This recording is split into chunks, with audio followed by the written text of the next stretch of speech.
ক্ষেত্রে জোর দিয়ে বলতে চাই, বিএনপিকে এত সহজে তুড়ি মেরে উড়িয়ে দেওয়া যাবে না। বিএনপি প্রমাণ করেছে, প্রতিবার প্রমাণ করেছে যে বিএনপি সেই ধ্বংসস্তূপ থেকে জেগে উঠতে জানে। প্রেসিডেন্ট জিয়া রহমান সাহেবের শাহাদাতের পরে অনেকে ভাবলো বিএনপি শেষ, বিএনপিকে আর খুঁজে পাওয়া যাবে না, কিন্তু সেই বিএনপি আবার আমাদের দেশনেত্রী বেগম খালেদা জিয়ার নেতৃত্বে আমাদের ছাত্র নেতা যুব নেতাদের সঙ্গে নিয়ে আবার বিএনপি জেগে উঠেছে। আজকে যে প্রচার হচ্ছে, অপপ্রচার হচ্ছে, এর পেছনে কিন্তু একেবারে সুনির্দিষ্ট চক্রান্ত রয়েছে। সেই চক্রান্ত হচ্ছে বাংলাদেশের জাতীয়তাবাদী শক্তিকে ধ্বংস করে দেওয়া।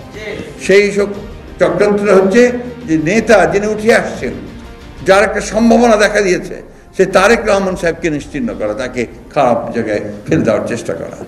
2002 সালে আমার সুযোগ হয়েছিল দেশনেত্রী বেগম খালেদা জিয়ার সঙ্গে রাষ্ট্রীয় সফরে চীনে যাওয়ার।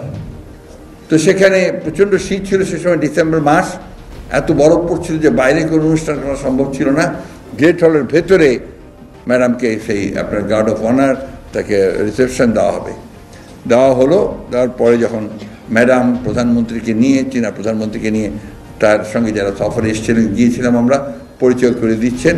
এই পরিচয় করতে করতে শরীফ সাহেব ছিলেন কি আমার মনে নেই, আমার পাশে ছিলেন আমানুল্লাহ আমান, তার পাশেই আমাদের নেতা তারেক রহমান সাহেব ছিলেন।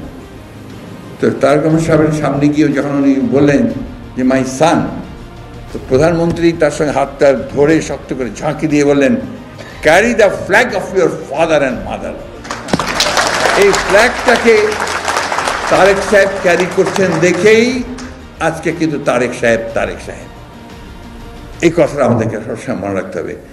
নির্যাতন সহ্য করেছেন, শারীরিক নির্যাতন সহ্য করেছেন, এবং নির্বাসিত হয়ে থেকেছেন, একা থেকেছেন।